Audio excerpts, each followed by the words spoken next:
सिख धर्म की शहादतों जैसी मिसाल दुनिया में कहीं और नहीं मिलती। इन शहादतों में से दशमपिता साहिब श्री गुरु गोबिंद सिंह जी के साहिबजादों की शहादत तो बिल्कुल लासानी है, जो सिख धर्म को नया और अनूठा धर्म बनाती है। बाबा जोरावर सिंह और बाबा फतेह सिंह जी की शहादत मानव इतिहास की सबसे ज़्यादा दर्दनाक घटना है। मुगल शासकों की दरिंदगी और सिक्की सिरक के शिकर का साका है साका सरहिंद।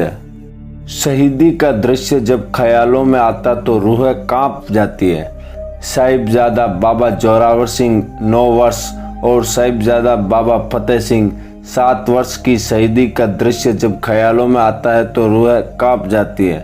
7 वर्ष व 9 वर्ष की छोटी सी उम्र में पहाड़ जैसे जिग्र, पौष माह की कड़कड़ाती ठंड बुर्ज पर अपनी दादी माता गुजरी के साथ बर्फ की सतह पर बैठकर दादी माँ को हौसला देते हुए कहा कि हम गुरु तेग बहादुर साहिब के पोते हैं, जालिमों का जुल्म हमें अपने धर्म से नहीं हिला सकता है।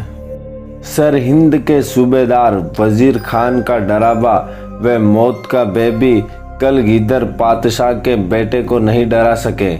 जब भी सूबा सरहिंद इस्लाम कबूल करने के लिए कहता तो दशमेश के लाडले बोले सो निहाल के जय घोष लगाते हुए मानने से इनकार कर देते।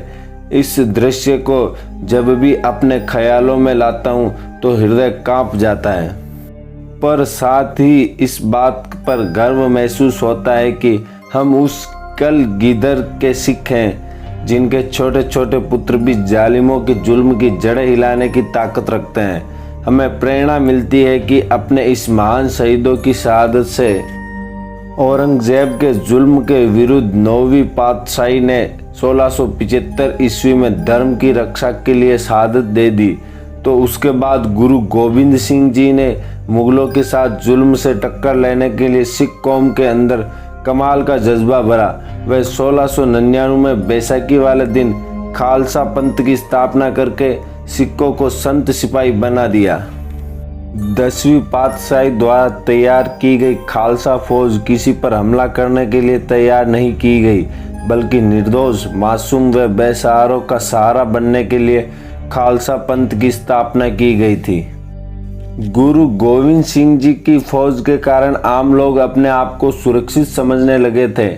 आनंदपुर साहिब में लोगों की शिकायतें सुनने के लिए गुरु साहिब दरबार लगाते थे, और उस समय जो शिकायतें आती थी वह मुगलों से ज़्यादा पहाड़ी राजपूतों के विरुद्ध आती थी। ये राजा आम लोगों पर बहुत जुल्म कर रहे थे। पहाड़ी राजा खालसा फौज की महानता देखकर ईर्ष्या करने लगे, जिस कारण वह मुगलों के साथ मिल गए और आनंदपुर साहिब का घेराव कर दिया। इस समय पहाड़ी राजाओं और मुगलों ने गुरु साहिब के सामने गाय और कुरान की झूठी कसमें खाई थी। आप आनंदपुर साहिब छोड़ दो, हमारा आपसे कोई झगड़ा नहीं है।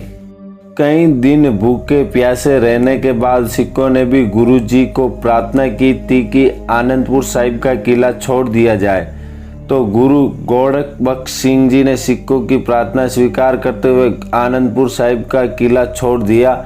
लेकिन राजपूत राजाओं और मुगलों ने विश्वासघात करते हुए पीछे से हमला कर दिया। इस दौरान रोपड़ के नज़दीक सरसा नदी के पास पहुंचकर गुरु साहिब का परिवार बिछड़ गया। गुरु घर का रसोइया गंगू माता गुजरी जी और छोटे साहिबजादे को अपने साथ खेड़ी ले गया। इसी दौरान ही सूबा सरहिंद ने यह ऐलान कर दिया कि जो भी व्यक्ति गुरु गोबिंद सिंह जी या उसके परिवार के किसी सदस्य को पकड़वाएगा उसे बड़ा इनाम दिया जाएगा। जब गंगू को इस बारे में पता लगा तो उसने सोचा कि एक तो इनाम की रकम मिलेगी और दूसरा माता गुजरी जी के पास जो सोना चांदी व माया है वह भी मेरी हो जाएगी। नमक हराम गंगू ने लालच में आकर माता गुजरी जी और छोटे साहिबजादे को गिरफ्तार करवा दिया।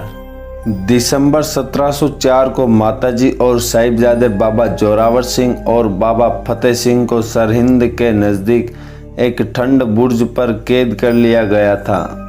कंपकपाती ठंड में उन्हें बगैर किसी गर्म कपड़े के ठंडे बुर्ज पर रखा गया।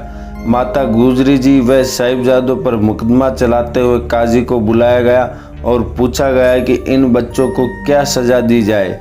काजी ने कहा कि कुरान के मुताबिक छोटे बच्चे को सज़ा नहीं दी जा सकती, इसलिए इन्हें छोड़ दिया जाए। सूबा सरहिंद बच्चों को छोड़ने का हुक्म देने ही वाला था, तभी सूचानंद ने कहा कि बच्चों, अगर तुम्हें छोड़ दिया जाए तो बाहर जाकर क्या करोगे। साथ ही यह भी झूठ बोला कि तुम्हारे पिता गुरु गोबिंद सिंह जी भी मारे गए हैं। साहिबजादे ने एक आवाज़ में कहा कि हम बाहर जाकर अपने पिताजी की तरह फौज तैयार कर जुल्म के खिलाफ डट कर लड़ेंगे।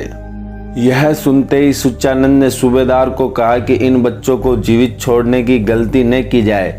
ये आम बच्चे नहीं हैं, ये गुरु गोबिंद सिंह के बच्चे हैं। बड़े होकर आपके लिए बड़ी मुश्किल खड़ी करेंगे।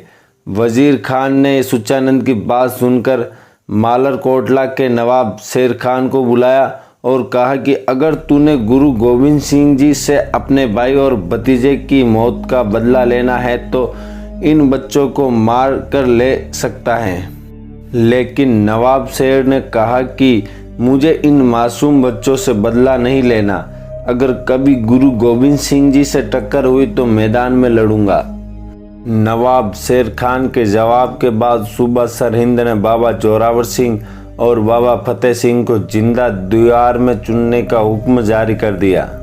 इस समय मालेरकोटला के नवाब शेर खान ने हैरानी प्रकट करते हुए कहा कि आप इन मासूम बच्चों से ने मारे, यह इस्लाम धर्म के उसूलों के खिलाफ है, इसलिए इन्हें छोड़ दो। पर सूबेदार के सलाहकार सूचानंद ने फिर जोर देकर कहा कि आप इन्हें छोड़ने की गलती न करो, क्योंकि ये बच्चे शेर के हैं और शेर व सांप के बच्चे बड़ों की तरह ही खतरनाक होते हैं। सूचानंद से सहमति प्रकट करते हुए वजीर खान ने साहिबजादों को दीवार में चिनवा दिया। इसी दौरान माता गुजरी जी भी ज्योति ज्योत समा गई। इस साके से पहले बड़े साहिबजादों ने भी इसी दिसंबर के महीने में ही चमकौर साहिब में मुगलों की फौज को लोहे के चने चबवाते हुए शहादत प्राप्त की। धन्य है श्री गुरु गोबिंद सिंह जी और धन्य है उनकी हिम्मत व हौसला, जिन्होंने सारा पारिवारिक कौम के नाम पर कुर्बान कर दिया। उन्होंने यह जंग भारत के लोगों को जुल्म से बचाने के लिए और मानवाधिकार की रक्षा के लिए लड़ी। इसलिए भारत के लोग कभी भी उनके एहसान का मूल्य नहीं चुका सकते, क्योंकि अगर दशम पातशाह न होते तो भारत का क्या हाल होता। इस बारे में बाबा बुल्ले शाह ने कहा है कि न कहूँ जब की, न कहूँ तब की, बात करूँ अब की। अगर न होते गुरु गोविंद सिंह जी, सुन्नत होती सब की। तो आज का वीडियो आपको कैसा लगा? ऐसे ही और ऐतिहासिक वीडियो के लिए आप हमारे चैनल को जरूर सब्सक्राइब करें। तब तक के लिए धन्यवाद। जय हिंद, जय भारत, इंकलाब जिंदाबाद।